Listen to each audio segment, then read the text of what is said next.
David Marshall pulled his coat tighter around himself as he stepped out of the tall glass building, his breath visible in the cold night air. The business meeting had run late, and now, the streets of downtown New York were almost deserted, save for the distant hum of the city that never truly slept. The rain had started to fall heavily, the icy droplets quickly soaking his shoes as he walked briskly toward his car. He was tired, his mind preoccupied with deals, deadlines, and the exhausting pressure that came with being one of the city's wealthiest businessmen. Just as David reached the curb, something caught his eye. Through the veil of rain, a figure appeared. Small, hunched over, standing near a lamppost a few feet away.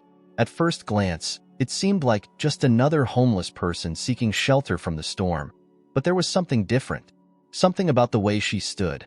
Her arms wrapped tightly around herself, shivering as the rain pounded down mercilessly. Then, he noticed the unmistakable swell of her belly. She was pregnant. Her clothes, soaked through, clung to her frail body. She had no shoes. David slowed his pace, his heart inexplicably pulling him toward her. "Hey!" he called out, his voice barely rising above the sound of the rain. The woman didn't look up. She seemed to shrink even more, as if trying to disappear into the night. David hesitated for a moment. He was a man of logic, of careful decisions, but something about this felt different. Against his better judgment, he took a step toward her, then another, until he was standing just a few feet away. "Are you okay?" he asked, softer this time. The woman flinched slightly, her shoulders trembling. Slowly, she lifted her head, and their eyes met. Her face was pale, her lips trembling, and her eyes, those eyes, held a mixture of fear, exhaustion, and something else. Something that made his stomach twist. Familiarity. "I'm fine," she whispered, though the crack in her voice betrayed the lie. She glanced away quickly, as if ashamed to be seen in such a state. David felt a strange pull in his chest. She was young, too young to be out here like this. And pregnant?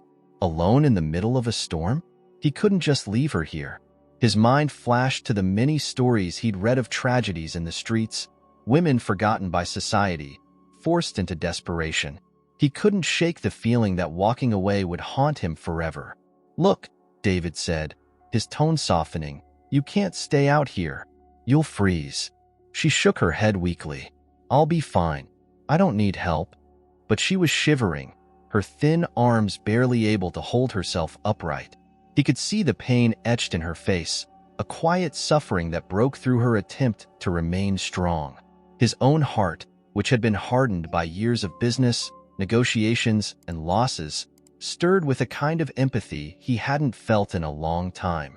"I have a place nearby," David continued, keeping his distance to avoid overwhelming her.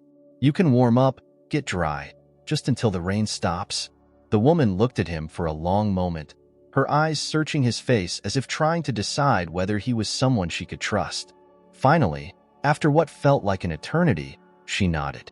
It was the smallest of movements, but enough for David to step closer, offering his hand. She hesitated again before placing her trembling fingers in his. Her skin was ice cold, and he could feel how frail she was. Slowly, he led her toward his car, opening the passenger door and helping her in. She sank into the seat, her entire body shaking as the warmth of the car's interior began to envelop her. David slid into the driver's seat, glancing at her again. She stared out the window, watching the rain streak across the glass, her silence heavy with unspoken thoughts. He could see her trying to keep her guard up, but the exhaustion was clear. They drove in silence for several minutes, the sound of the rain against the windshield the only noise between them. David's mind raced. Who was she? How did she end up like this? And why did she seem familiar? The questions gnawed at him, but he didn't want to push her. Not yet. Within 15 minutes, they arrived at his mansion, a sprawling estate that seemed out of place amidst the dreary night. He parked in front of the grand entrance, and for a brief moment, he wondered if bringing a stranger into his home was a mistake. But then he looked at her again, and the doubt faded. He led her inside, where warmth and light greeted them, a stark contrast to the cold, wet darkness outside. The woman stood awkwardly near the entrance, her eyes scanning the luxurious surroundings, clearly overwhelmed by the sudden change of environment.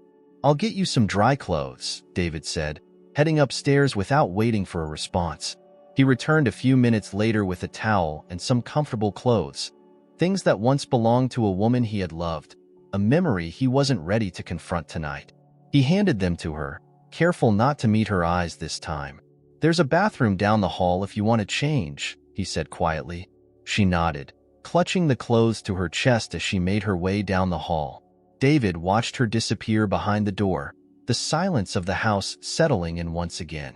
He let out a long breath, rubbing his hands over his face. What had he just done? Who was she? And why did something about her seem to tug at the edges of his memory, like a thread waiting to unravel? As the rain continued to pour outside, David stood alone in the hallway, his mind swirling with questions. David paced the living room, listening to the sound of water running in the bathroom down the hall. He felt the weight of uncertainty pressing down on him. This was entirely unlike him, inviting a stranger, a vulnerable woman, into his home. He had always lived by strict rules, control, order, and distance. But now, none of that seemed to matter. The rain continued to beat against the windows, creating a steady rhythm that mirrored his restless thoughts. He had no idea what her story was, but there was a palpable sadness in her eyes that lingered with him.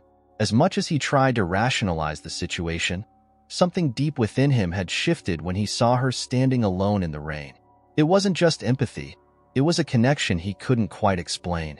He was startled out of his thoughts when the woman emerged from the hallway, now dressed in the dry clothes he had given her. They were a little too big for her, the sleeves of the sweatshirt covering her hands, but she looked more comfortable, less fragile. She held the towel in her hand, still wringing the ends nervously as she hesitated at the edge of the room. David gestured for her to sit on the couch. "Please, make yourself comfortable." She moved slowly, her eyes scanning the room as if she was still unsure if she belonged there. Her movements were cautious, deliberate, like someone who had learned not to trust the kindness of others. When she finally sat down, she perched on the edge of the seat, ready to flee if she needed to. David sat in the armchair across from her, giving her space. For a few moments, neither of them spoke. The silence was thick with unasked questions. He didn't want to push her, but he also knew they couldn't sit in silence forever. "My name is David," he said finally, trying to break the tension. "I don't mean to intrude, but do you want to talk about what happened? How you ended up out there in the rain?" She glanced at him, her eyes flickering with a mixture of fear and exhaustion. For a moment, David thought she might retreat back into herself, that maybe he had pushed too soon. But then she exhaled softly, as if finally letting go of the weight she'd been carrying alone. "My name is Sarah," she began, her voice low and hesitant. She looked down at her hands, twisting the fabric of the towel in her lap. "I didn't plan on being here, like this." David nodded, urging her to continue without pressing too hard. He could see how difficult this was for her, how every word seemed to come with a struggle. She paused, swallowing hard before continuing. "I was with someone I thought cared about me. But when I told him I was pregnant, everything changed. He wanted nothing to do with the baby, nothing to do with me." Her voice cracked slightly, and she quickly looked away, blinking back tears. David's chest tightened at the raw vulnerability in her words. He knew all too well the feeling of abandonment, though in his case, it had been different. Still, it was an ache that never fully healed. "I tried to make it work on my own," Sarah continued, her voice steadier now. "But things got complicated. I couldn't afford rent. My job let me go when they found out I was pregnant. And soon, I had nowhere to go. I've been on the streets for a few weeks now." David felt a surge of anger on her behalf. The injustice of it all.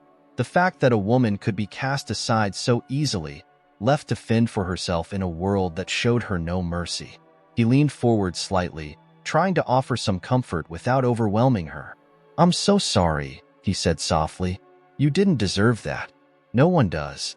Sarah's gaze shifted back to him, her expression guarded but grateful for his words.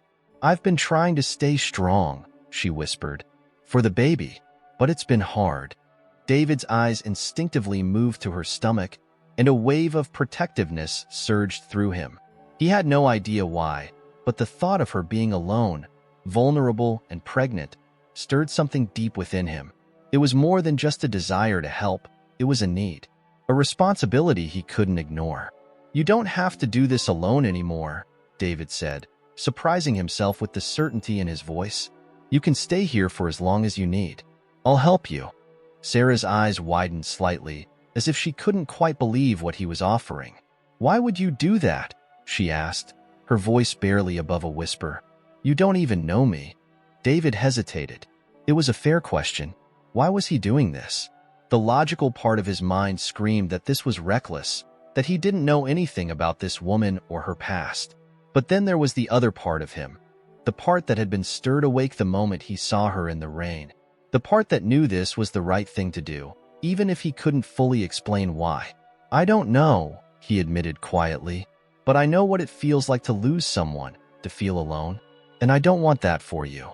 Sarah's eyes softened, and for the first time since he'd met her, her shoulders seemed to relax slightly. She still didn't fully trust him. He could see that. But there was a flicker of hope there, a tiny flame that hadn't been extinguished yet. "Thank you," she whispered, her voice thick with emotion. David nodded, offering her a small smile. "You're safe here." For the first time in what felt like hours, the tension in the room began to ease. Sarah sank back into the couch, finally allowing herself a moment of rest. David stood up quietly, heading to the kitchen to make some tea. He needed time to think, to process what had just happened. As he filled the kettle with water, his mind raced. He had offered her a place to stay, but what now? What was his next step? And why did he feel so deeply compelled to protect her? There were still so many unanswered questions, but one thing was clear. He couldn't walk away from this.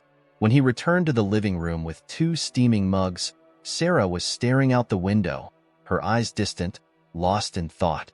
He handed her a mug, and she accepted it gratefully, wrapping her hands around the warmth.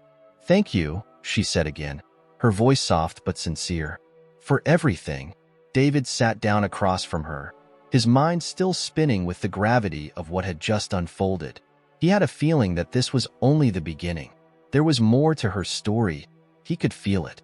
And as the rain continued to fall outside, he couldn't shake the growing sense that their lives had just become irrevocably intertwined. The air inside the mansion was still, carrying a weight that neither David nor Sarah could shake off. The quietness of the morning felt almost unnatural, especially after the intensity of the night before. David couldn't get Sarah's story out of his mind. The desperation in her voice, the fear etched in her expression. And yet, despite everything, there was something about her he couldn't fully trust. Not yet. Not until he understood the whole truth. Sarah sat across from him at the dining table, her hands wrapped around a cup of coffee she barely touched. She looked better, cleaner, warmer, but the anxiety that radiated from her was unmistakable. David watched her carefully, his mind racing with thoughts of what she had revealed. The story of a man who had abandoned her after she became pregnant, the dangerous people who had started following her. None of it sat right with him. It felt like there was a piece missing, something she wasn't saying. David decided to break the silence, knowing they couldn't avoid the conversation much longer. "Sarah," he began, keeping his tone gentle, "there's something about all of this that doesn't add up." She flinched slightly, but didn't look away. "What do you mean?" "I believe you about the danger," David said carefully, "but there's something you're not telling me, isn't there?" For a moment, her face remained impassive, like a wall she perfected over time. But then, as if a dam had cracked, she sighed heavily and lowered her gaze. "You're right," she admitted. "There's more to it. I didn't want to tell you everything because I wasn't sure you'd believe me." David leaned forward, his curiosity piqued. "Try me." Sarah hesitated, gripping the cup tighter, as if drawing strength from it. "The man I was with, he didn't just leave me. He disappeared. Completely. He didn't just abandon me. He vanished, without a trace." David's eyebrows furrowed. "Vanished? What do you mean?" "I mean, one day he was there, the next, he was gone," she said, her voice trembling slightly. "I tried to find him. I tried everything. but there was nothing. It was like he never existed. And that's when the people started following me, watching me. I know it sounds crazy, but it doesn't sound crazy, David interrupted, his voice firm. It sounds deliberate. Her eyes widened in surprise. Deliberate? Think about it, David said, his mind working quickly. If he disappeared like that, it wasn't by accident. Someone made him disappear. And if they're watching you, there's something much bigger going on. Sarah's face paled, and for the first time, David saw the full extent of her fear. She had been running from something far more dangerous than just an ex-lover. He could feel the weight of the situation sinking deeper into his chest. He had thought he was just helping a woman in need, but now it was clear that Sarah was caught in something far beyond her control. I don't know what they want, Sarah whispered, her voice barely audible. But I'm scared, David. I'm scared they'll come for me, or worse, for the baby. David's jaw clenched, a surge of protectiveness washing over him. He didn't know why, but the thought of something happening to her, or to the child she carried, filled him with a rage he hadn't felt in years. He had lost someone before, and the thought of losing anyone else, especially now, was unbearable. You're not going anywhere, he said, his voice low but resolute. Not until we figure this out. I won't let anything happen to you. Sarah looked at him with a mix of gratitude and disbelief. Why are you doing this? You don't even know me. David opened his mouth to respond, but the words didn't come. He didn't fully understand it himself. All he knew was that he couldn't walk away from this. There was something about Sarah, something about her story that pulled at the deepest part of him. And it wasn't just pity or empathy. It was something more. I don't know, he finally admitted, his voice softer now, but I do know that I can't let you face this alone. For a moment, they sat in silence, the unspoken tension between them thick in the air. David's mind raced with possibilities, with questions he didn't yet have answers to. But one thing was clear. Whoever was after Sarah wasn't going to stop. And if he was going to protect her, he needed to understand what he was up against. Do you have any idea who these people are? David asked, trying to piece together the puzzle. Sarah shook her head. I've only seen them from a distance. They never get too close. I thought I could lose them by moving around, but no matter where I go, they always find me. David's heart sank. This was worse than he thought. Whoever was after her had resources, and they weren't going to let her slip away easily. He stood up, pacing the room as he tried to formulate a plan. We need to be smart about this, he muttered, mostly to himself. They're watching you, but they don't know I'm involved yet. We can use that to our advantage. Sarah watched him, her eyes wide with uncertainty. What do you mean? David stopped pacing and looked at her directly. We need to find out who they are, what they want. And to do that, we need to draw them out. But on our terms, not theirs. Sarah's face tightened with fear. You mean, use me as bait? No, David said quickly. Not like that. I wouldn't put you in harm's way. But we can't keep running blind. We need answers, and the only way to get them is to make them slip up. Sarah's breathing quickened, the fear evident in her eyes. David, I'm not sure I can do this. You're not doing it alone, he said firmly. I'll be with you every step of the way.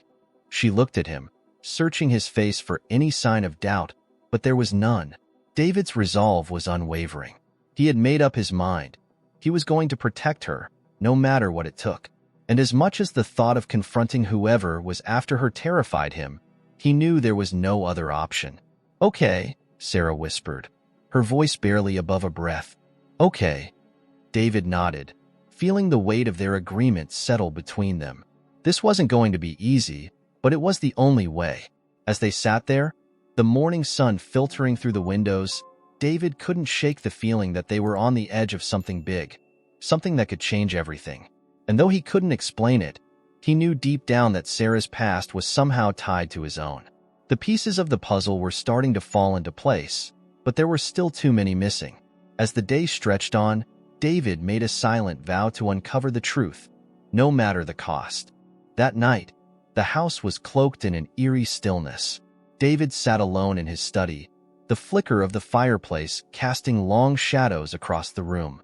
He had tried to sleep, but his mind wouldn't let him. Too many thoughts swirled. Sarah's story, the looming danger, the mystery of who was after her. But underneath it all, something even more personal gnawed at him, something he had buried for years. He ran a hand through his hair, staring into the fire as memories he had tried to forget resurfaced with a vengeance. Sarah wasn't the only one running from the past. David had his own ghost to face. And tonight, they were closer than ever. His thoughts drifted to the child he had lost. The ache hit him hard, like it always did when he allowed himself to think about it.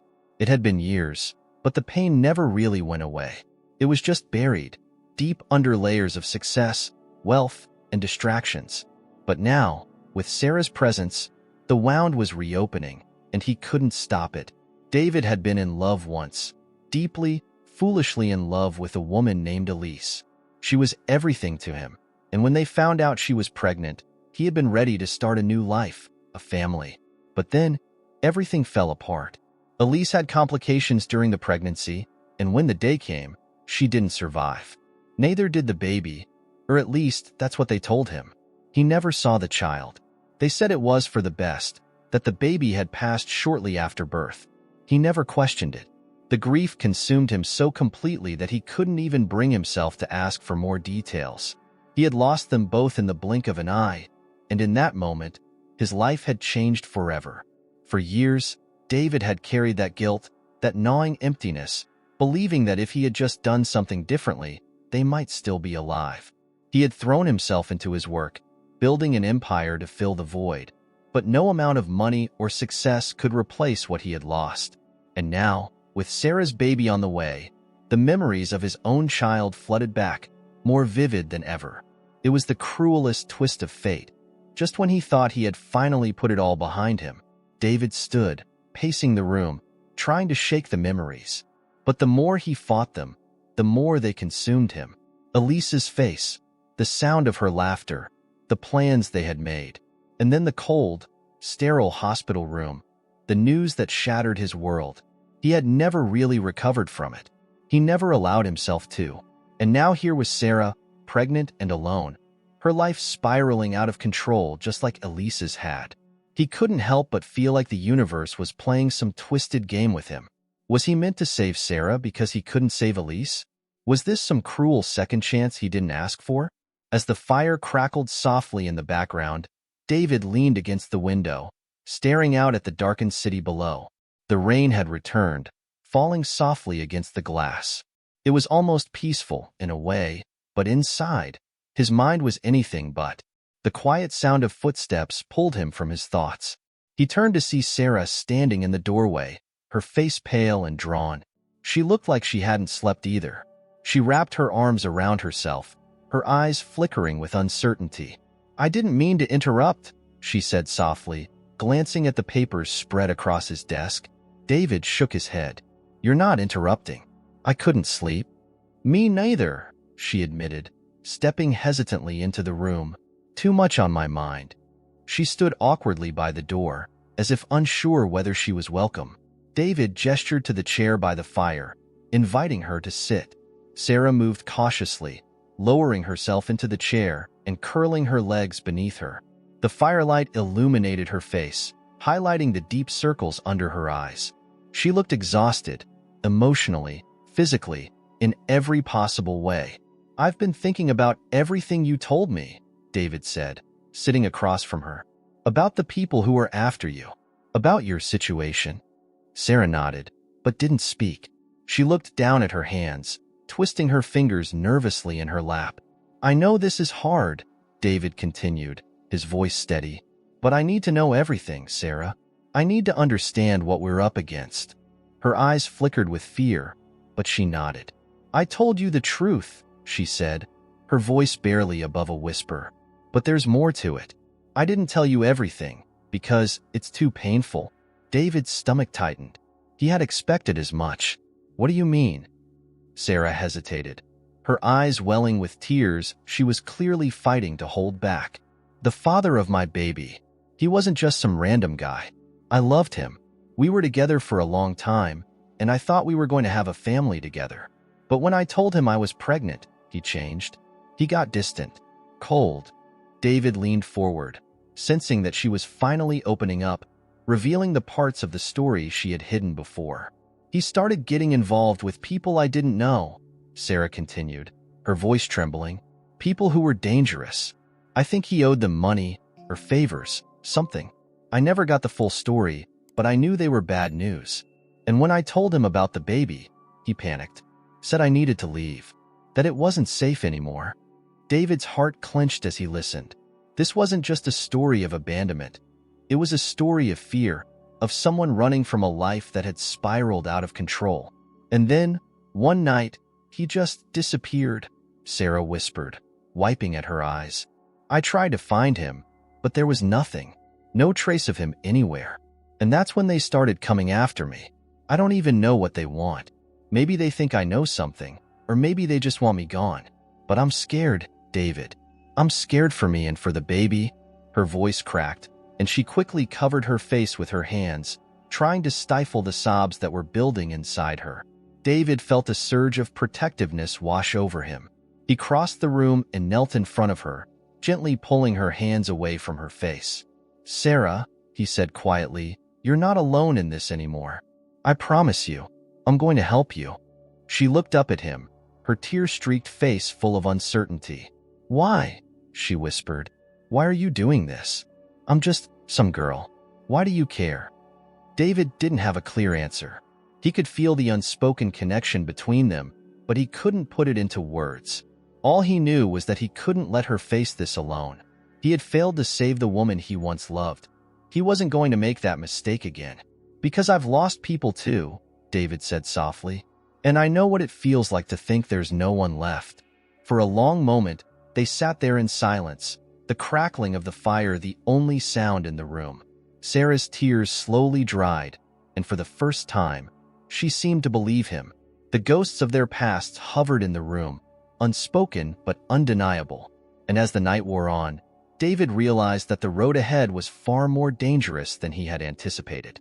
But he was ready to face it, because something told him that Sarah's story was only just beginning. Days passed in uneasy silence. The mansion became a safe haven for Sarah, but the tension was always there, like a low hum beneath the surface.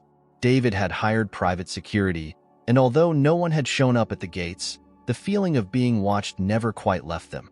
Sarah's anxiety was palpable, and every time she glanced out the windows or flinched at the sound of footsteps, David's determination to protect her deepened.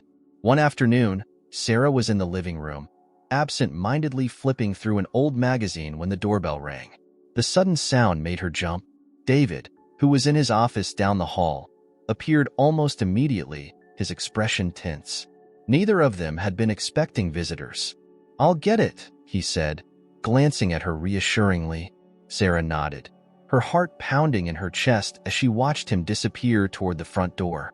She knew it was probably nothing, but fear had a way of seeping into everything lately. David pulled open the door cautiously, only to be met with a familiar face.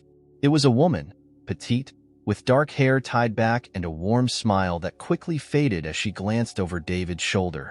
"David," she greeted him, her voice laced with surprise. "It's been a while." David frowned. "Megan? What are you doing here?" "I'm here to check on Sarah," Megan said, her eyes scanning the hallway behind him. "She's been through a lot, and I was worried. I didn't know she was with you." David's confusion deepened. He turned to glance back at Sarah, who had stepped into the hallway, watching the interaction from a distance. Megan's expression softened when she saw her. "Sarah, thank God you're okay," Megan said, stepping past David and walking toward her friend. "I've been so worried about you." Sarah's eyes widened, and for a moment, she seemed frozen. "Megan," she whispered, her voice thick with emotion. David watched the two women embrace, his mind racing. Sarah had never mentioned a friend named Megan, but then again, there were plenty of details she had withheld. The uneasiness settled deeper in his chest. After a moment, the women pulled apart, and Megan turned to David. "Thank you for taking care of her," she said sincerely. "I didn't know where she was after everything that happened." David nodded slowly. "She's safe here. But what exactly did happen?" Megan's face darkened slightly, and she glanced at Sarah, as if unsure how much to say. I think that's something Sarah should tell you. Sarah swallowed hard, her eyes avoiding David's. It was clear she wasn't ready to revisit those memories, but the tension in the room was undeniable. Something was coming to the surface, whether Sarah wanted it to or not. I didn't want to get you involved, Megan, Sarah said, her voice shaking. It's dangerous. I didn't know what else to do. Megan sighed, stepping closer. You don't have to go through this alone. I'm here, and I want to help. Whatever it is, we can figure it out. David watched the interaction, a feeling of dread creeping into his chest. This wasn't just about Sarah's past or the people chasing her. There was something more, something that connected them all, and it was about to unravel. The conversation shifted quickly as Megan started asking questions about how Sarah had been coping, but David's mind was elsewhere. He couldn't shake the feeling that he was missing a crucial piece of the puzzle. And then it happened. A single sentence that turned his entire world upside down. You know, Megan said casually, I always thought it was strange how that clinic handled everything back then. I still don't understand why they… Wait. David's voice cut through the room, sharp and commanding. He turned to Megan, his heart suddenly racing. What clinic? Megan blinked, surprised by his sudden change in tone. The clinic where Sarah had her first checkups. The one she went to after, she trailed off, her gaze flicking to Sarah, whose face had gone pale. David stepped closer, his pulse hammering in his ears. What are you talking about? Sarah looked like she wanted to disappear. Her eyes met David's for a brief moment, and in that instant, he saw the fear. The same fear she had been hiding since the day she showed up on his doorstep. The clinic, she said quietly, her voice barely a whisper. The one I was sent to after the baby. David's breath caught in his throat. His mind flashed back to his own past, to the hospital where Elise had died, to the child he had lost. The pieces were falling into place, but the picture they formed was too horrifying to comprehend. Sarah, David said, his voice shaking now. What clinic are you talking about? Sarah's lips trembled. The clinic where they told me the baby was dead. The words hit him like a freight train. His legs felt weak, and he had to grip the back of a chair to steady himself. What did you say? Megan, sensing the sudden shift, glanced between the two of them, confused. David, what's going on? He didn't answer. His eyes were locked on Sarah's, searching for confirmation of the horrible truth that was slowly dawning on him. The clinic where they said the baby didn't survive, Sarah repeated, her voice barely audible. But I never saw the body. They just told me. David's mind was spinning. The clinic, the baby, the loss he had endured, the hole in his life that had never been filled. Could it be? Could the child he had believed was dead be alive? He staggered back, the shock too much to process all at once. His chest tightened, his breath coming in short, uneven bursts. Memories of Elise flooded his mind. Her laughter, her excitement about the baby, and then the heartbreak, the emptiness that had consumed him for years. What was the clinic called? David demanded, his voice strained. Sarah hesitated, her eyes filled with regret. It was the Winston Clinic, on the east side. David's blood ran cold. That name. It was the same clinic where Elise had been taken, the same place where they had told him his baby had died. The room spun, and David had to force himself to breathe. Could it really be possible? Could his child still be alive? And if so, was Sarah connected to all of it? Megan stepped forward, her concern evident. David, are you okay? What's going on? David's mind raced as the enormity of the situation hit him. Everything he had believed for years, his grief, his loss, the future he had mourned, had been built on a lie. And Sarah, standing in front of him, might be the key to unraveling that lie.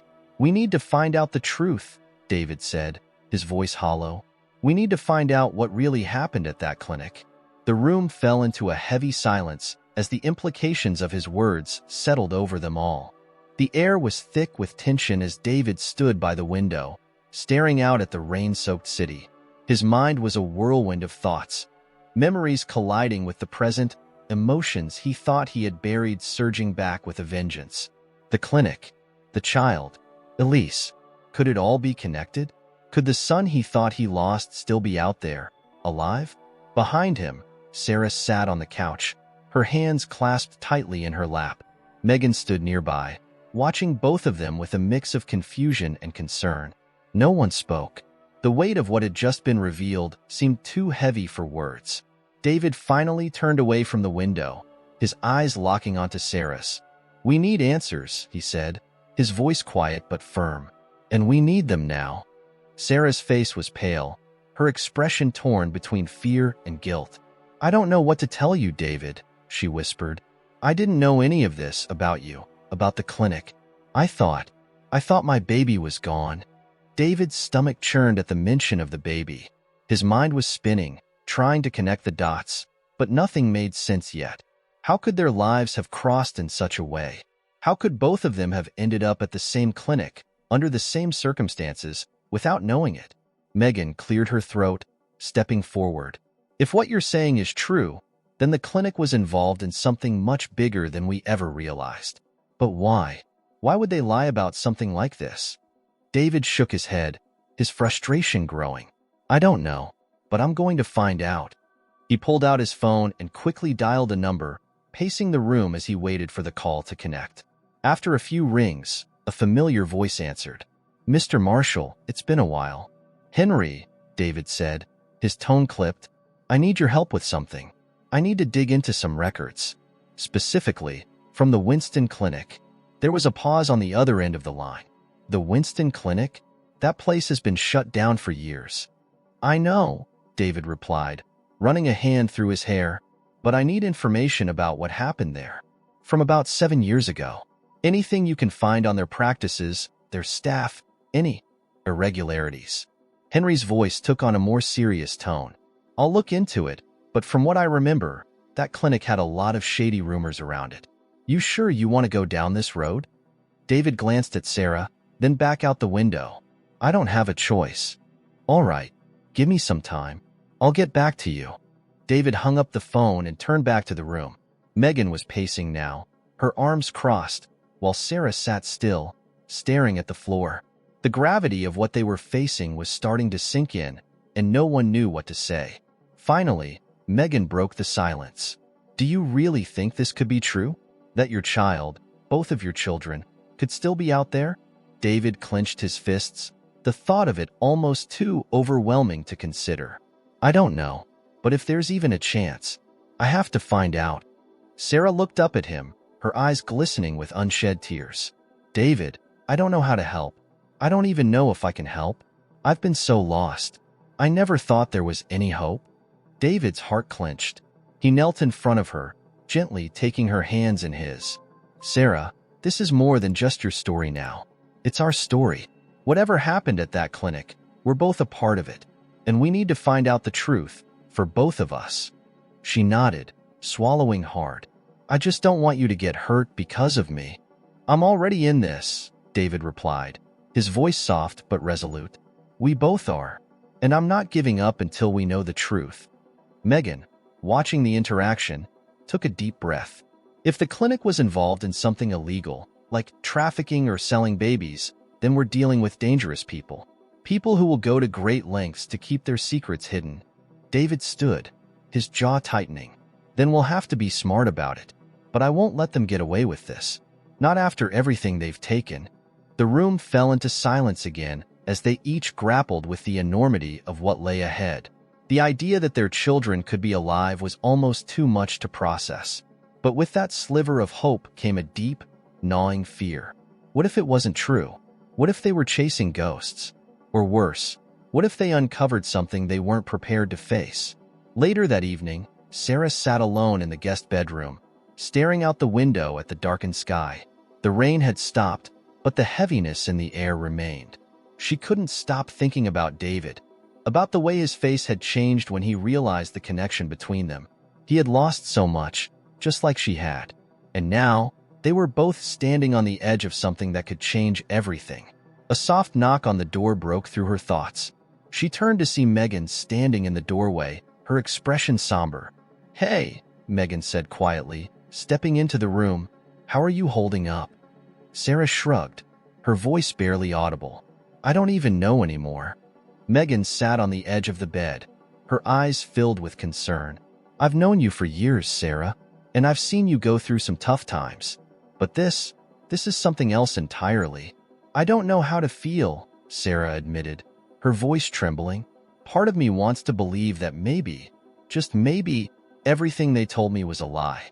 But the other part of me is terrified that I'm setting myself up for more heartbreak." Megan reached out, placing a comforting hand on her shoulder. "I get it, but whatever happens, you're not alone in this. David's in it with you now, and so am I." Sarah nodded, wiping at her eyes. "I just don't want to hurt him." "You're not going to hurt him," Megan said firmly. "He's already in this with you, Sarah, and he's stronger than you think." A heavy silence settled over the room. Sarah knew Megan was right.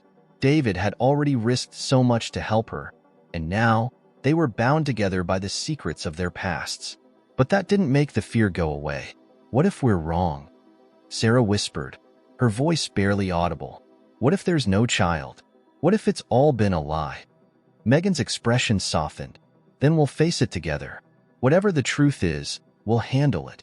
Sarah looked at her friend, grateful for her support, but still unable to shake the feeling that they were about to uncover something far darker than they expected. Something that could destroy them all. Hours later, David sat in his office, his eyes scanning the old files he had dug up from his own records.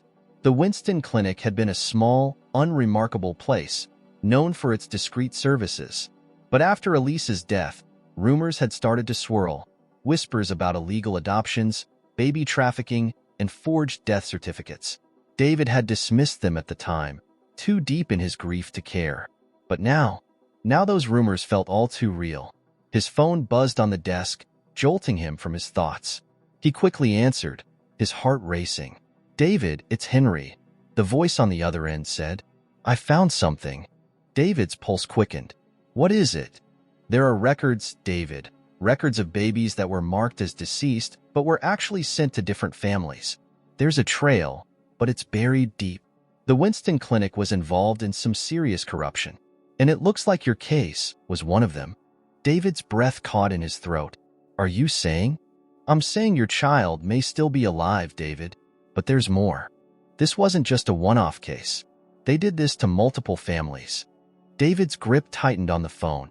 "And Sarah's child?" "I'm still digging, but it's possible. Very possible." David's heart pounded in his chest. The truth was finally starting to emerge, and with it, the realization that everything they had believed, all the loss, the pain, had been built on a lie. David's hand tightened around the phone as Henry's words echoed in his mind. His child, alive. Sarah's baby, possibly alive too. The reality of it was staggering, almost too much to comprehend.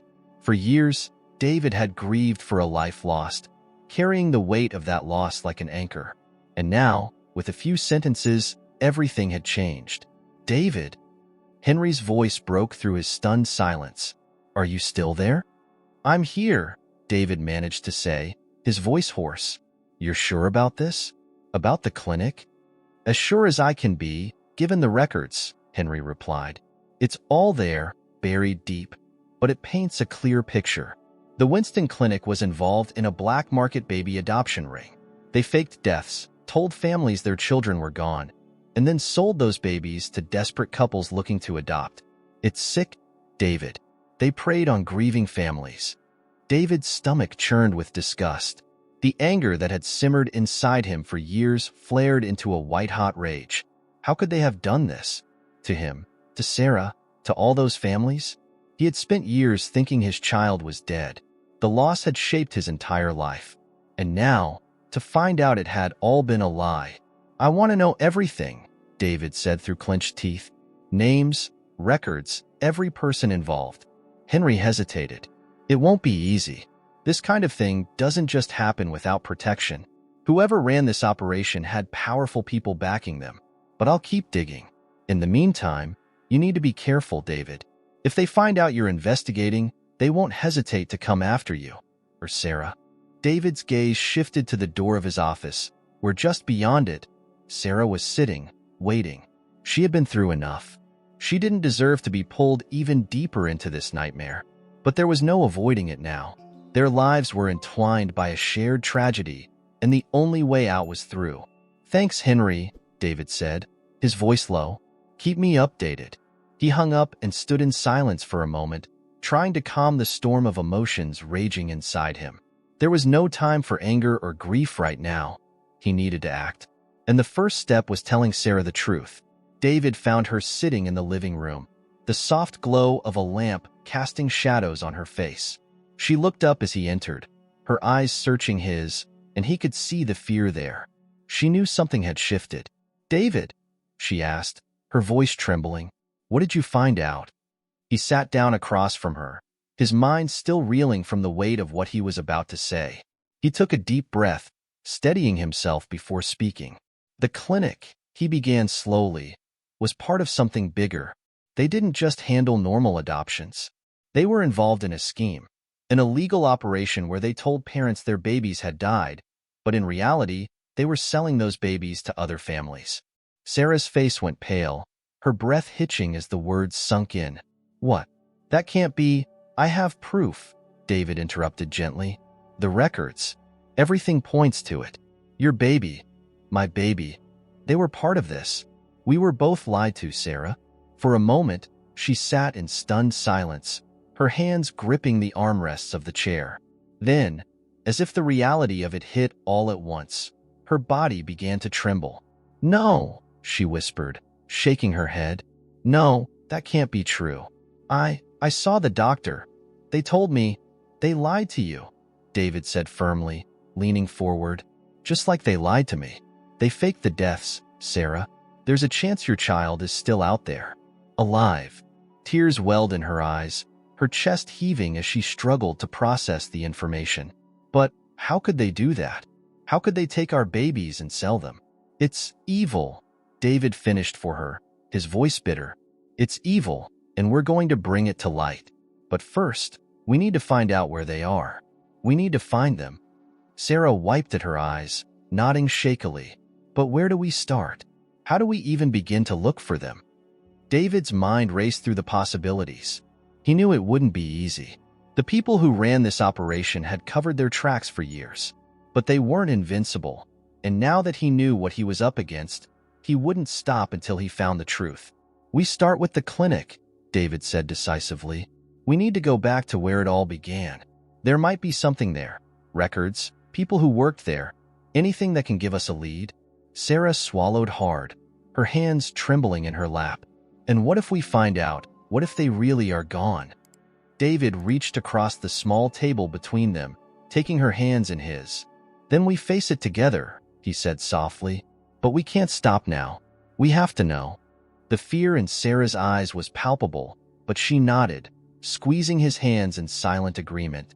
David stood, pulling out his phone and dialing another number. They would need help, someone who could dig deeper than Henry, someone with connections. "Who are you calling?" Sarah asked, her voice still shaky. "Someone who knows how to find people," David replied grimly.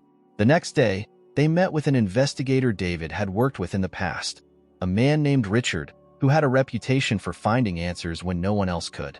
He was older, grizzled, with sharp eyes that missed nothing. David explained the situation as they sat in a small, dimly lit office on the outskirts of the city. Richard listened carefully, taking notes, his expression unreadable. When David finished, Richard leaned back in his chair, tapping his pen against his desk. "You're asking for a lot," Richard said slowly. "The Winston Clinic was shut down years ago, and most of the people involved went underground, but I can find them. It'll take time, though, and it won't be cheap." "Money's not an issue," David replied, his voice firm. "Just find them." Richard nodded, but his eyes flicked to Sarah. "And you're sure you're ready for this? Once I start digging, there's no going back. You'll be stirring up a hornet's nest." Sarah hesitated, fear flashing in her eyes, but then she straightened her shoulders. "I need to know what happened to my baby. I'll do whatever it takes." Richard studied her for a moment before nodding. "All right, I'll start with the clinic records and see where that leads. But be careful. If these people find out you're investigating, they won't hesitate to come after you." David's jaw tightened. Let them try. As they left Richard's office, the weight of the situation settled over them. David could feel the tension in the air, the sense that they were getting closer to the truth, but also closer to something dangerous. They had started down a path they couldn't turn back from, and now, it was only a matter of time before they found the answers they were looking for, whether they were ready for them or not. Later that night, back at the mansion, David sat in his study, staring at the fire as it flickered in the hearth. He couldn't shake the feeling that they were on the verge of something big, something that would change everything. But with that feeling came a deep sense of unease. His thoughts drifted back to Elise, to the life they had planned together before it had been ripped away. Now, all these years later, he was on the cusp of finding the child he had lost. But at what cost? Would this search bring them peace, or would it tear open wounds that had never fully healed? The quiet creak of the door pulled him from his thoughts. Sarah stood in the doorway, her face pale and drawn. "I can't sleep," she admitted, stepping into the room. David nodded, gesturing for her to sit by the fire. She moved to the chair opposite him, curling up as the warmth of the flames bathed her in soft light. For a long time, neither of them spoke. The weight of what they were about to face hung heavily between them, unspoken but undeniable. "We're going to find them," David said quietly, breaking the silence. "No matter what it takes." Sarah looked at him, her eyes full of both fear and hope. "And if we don't?" David's gaze hardened. "We will." The rain had returned, tapping steadily against the mansion's windows as the hours crept by. David sat at the kitchen table, staring at his untouched cup of coffee. His mind was miles away, replaying every word from Henry's call and Richard's promises to uncover the truth about the clinic. Time felt like it was slipping through his fingers, and with each passing moment, the urgency to find their children grew more intense. Across from him, Sarah sat in silence, picking at the edge of her sleeve, her eyes distant. Since leaving Richard's office, she had barely spoken. David knew she was struggling with the same questions he was. Asterisk, what if it's too late? What if we find nothing? Asterisk, but there was something else in her expression, something darker. Guilt. David leaned forward, breaking the quiet. "What's on your mind?" Sarah glanced up at him, startled by the sudden question. "I'm just trying to process everything," she said softly, her voice barely audible over the rain. But David could see there was more to it. "Sarah, you've been quiet ever since we spoke to Richard. If there's something you need to say, you can tell me." She hesitated, her fingers tightening around the mug in front of her. For a long moment, it seemed like she was going to retreat, keep the walls up. But then she exhaled shakily, her voice breaking. "I've been keeping something from you, David." His heart skipped a beat. "What is it?" Sarah bit her lip, her eyes filled with regret. "It's about the baby, about what happened after the clinic." David's pulse quickened. He had known, deep down, that Sarah hadn't told him everything. But now, hearing her voice tremble with emotion, he realized just how much she had been carrying alone. "I never fought for answers," she whispered, her voice thick with guilt. "After they told me the baby was gone, I didn't ask questions. I was so heartbroken, so devastated, that I just accepted it. I didn't demand to see the body. I didn't ask for any proof. I just believed what they told me." David's chest tightened as he listened. He knew that pain all too well, the feeling of being so consumed by grief that you couldn't even think straight, let alone fight for clarity. But hearing it from Sarah, knowing that her story mirrored his own so closely, stirred something deep within him. "You were grieving," David said gently. "You did what anyone would have done." Sarah shook her head, tears brimming in her eyes. "No, I should have pushed harder. I should have known something wasn't right, but I didn't want to believe that there could be more. I was too scared of the truth." Her voice broke, and she wiped at her eyes, her hands trembling. "I've been running ever since, trying to escape that guilt. But no matter how far I go, it's always there. And now, knowing what we know, it's eating me alive. What if I had done more? What if I could have saved my child?" David's heart clenched. He stood up and moved to her side, sitting beside her and placing a comforting hand on her shoulder. "Sarah, you can't blame yourself for this. You were lied to, just like I was. We both were. None of this is your fault." She shook her head again, unable to meet his eyes. But I should have tried harder. I should have fought for my baby. David's voice softened, but his resolve was firm. And now you are. We both are. We're fighting for the truth, for our children. That's all we can do. Sarah finally looked up at him, her eyes red and swollen from crying. I'm scared, David, she whispered.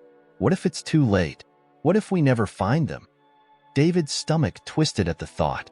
The fear of what they might uncover, or worse, what they might not uncover, was a constant weight on his chest. But he couldn't let that fear control him. He couldn't let it stop him from doing everything in his power to find the truth. We'll find them, he said, his voice strong and certain, even though inside, he was just as afraid. We have to. Sarah nodded, though her expression remained haunted. She leaned into David's side, resting her head on his shoulder as the rain continued to fall outside. They sat like that for a long time, the weight of their shared pain hanging between them like a heavy fog. But in that silence, a small spark of hope remained, a fragile but undeniable connection that kept them moving forward. The following day brought no new developments. David paced the mansion's large living room, unable to sit still, while Sarah remained quiet, lost in her own thoughts. Every few hours, David checked his phone, waiting for updates from Henry or Richard, but nothing came. The anticipation was suffocating. Then, finally, just as dusk began to settle over the city, David's phone buzzed. He snatched it off the table, his heart racing as he answered. David, it's Henry. I've got something. David's breath caught in his throat. What did you find? I dug deeper into the Winston Clinic records. There's a paper trail, like I suspected, but it's messy. Lots of redacted files, names that have been scrubbed. But I found one thing that stood out. There's a connection between the clinic and a private adoption agency, one that was notorious for handling off-the-books adoptions. David's blood ran cold. What's the name of the agency? The Crown Adoption Network, Henry said. It operated under the radar for years before shutting down abruptly. But before it did, there were several transactions linked to children who were supposedly deceased. The dates matched the timeline of when your baby and Sarah's would have been born. David's mind raced. The Crown Adoption Network. He had never heard of it before, but if it was connected to the clinic, then this was the lead they needed. Can you track down the people who ran it? David asked, his voice urgent. I'm working on it, Henry replied, but it won't be easy. These people know how to cover their tracks. They've been doing it for years. David clenched his fist, frustration and determination battling within him. Do whatever it takes. We need to find them. After hanging up, David relayed the information to Sarah, who sat across from him, listening intently. The Crown Adoption Network. It was the first real lead they had, but with it came even more questions. How many families had been lied to? How many lives had been destroyed by this network of corruption? We're getting closer, David said, though the words felt hollow. He wanted to believe it, but the uncertainty gnawed at him. They were chasing shadows, and every step they took seemed to lead to more darkness. Sarah nodded, but her eyes were distant. I don't understand how something like this could happen. How could so many people have been involved? David didn't have an answer. The more they uncovered, the more sinister the truth seemed. This wasn't just about them anymore. It was about an entire system built on lies and stolen lives. That night, as they sat by the fire, the weight of the day's revelations pressed heavily on them both. David stared into the flames, his mind still racing, while Sarah sat quietly, lost in her own thoughts. The silence between them was thick with unspoken fears, the gravity of what they were facing looming ever larger. I can't stop thinking about what comes next, Sarah whispered suddenly, breaking the quiet. Her voice was shaky, filled with a vulnerability David hadn't seen before. What if we find out they're gone, David? What if all of this leads to more heartbreak? David turned to her, seeing the fear in her eyes, and it mirrored the same fear that gripped his own heart. I don't know what we'll find, Sarah, he admitted, his voice low. But we can't stop now. We owe it to them, to our children, to find out the truth. She nodded, though her expression remained uncertain. I know, but it's hard not to be scared. David reached out, taking her hand in his. I'm scared too, he confessed. But we're in this together. Whatever happens, we'll face it together." Sarah squeezed his hand, a tear slipping down her cheek. They had come so far, but the road ahead was still shrouded in uncertainty. Yet, despite the fear, despite the unknown, there was a quiet strength between them, a determination to see this through to the end. The truth was out there, waiting to be uncovered, and no matter what it cost them, they were going to find it. The following days passed in a blur of restless anticipation. David and Sarah were caught in a limbo, their emotions torn between hope and fear as they waited for Henry and Richard to uncover more about the Crown Adoption Network. The mansion felt like a prison, the walls closing in as the weight of the unknown pressed down on them. The silence between them was no longer filled with the quiet comfort it once had been. It was thick with tension, both of them haunted by the terrifying question, what if they never found their children? Then, one evening, as the sun dipped below the horizon, David's phone rang. It was Henry. "We've got something," Henry said, his voice urgent. David's heart lurched in his chest. "What is it?" "I traced one of the names from the Crown Adoption Network, a woman named Evelyn Royce. She was the administrator who handled most of the high-profile cases at the clinic, including yours and Sarah's." David's grip tightened around the phone. "Where is she now?" "Upstate," Henry replied. "A small town called Briarwood. She's been living under the radar for years, but she's still there. If anyone knows what happened to your children, it's her." David's pulse quickened. This was it, the lead they had been waiting for. "I'm going there tonight." "Be careful, David," Henry warned. "She's been in hiding for a reason. If she gets spooked, she could disappear before you get anything out of her." David hung up and immediately told Sarah what Henry had found. Her reaction was a mix of hope and fear. "What if she knows where our children are?" she whispered, her voice trembling. "What if this is it?" David's eyes were steady, though inside, his own emotions were a storm. There's only one way to find out. They wasted no time.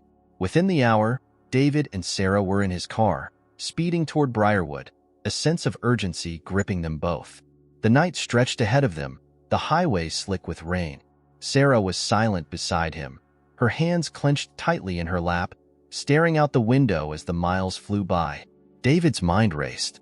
This was their first real lead, someone who had been directly involved in the clinic's dark operations. Evelyn Royce. The name felt like a lifeline, a tether to the truth they had been searching for. But with that hope came fear. What if she refused to talk? What if she was part of something bigger, something they couldn't fight? By the time they reached Briarwood, the rain had slowed to a drizzle, casting a dreary mist over the small town. It was quiet, almost eerily so, as David pulled up to the address Henry had provided. The house was unassuming, nestled among tall trees at the edge of town. It didn't look like the home of someone hiding a dark secret, but David had learned not to trust appearances long ago. Sarah glanced at David, her face pale in the dim light of the dashboard. "Are we really doing this?" David nodded, his jaw set. "We have to." They stepped out into the cold night air, the tension between them palpable. As they approached the house, David could feel his heart pounding in his chest. He knocked on the door, the sound echoing in the stillness. A long moment passed before the door creaked open, revealing an older woman. Her face was lined with age, but her sharp eyes took them both in with a wariness that sent a shiver down David's spine. "Who are you?" she asked, her voice steady but guarded. David stepped forward, his tone firm but measured.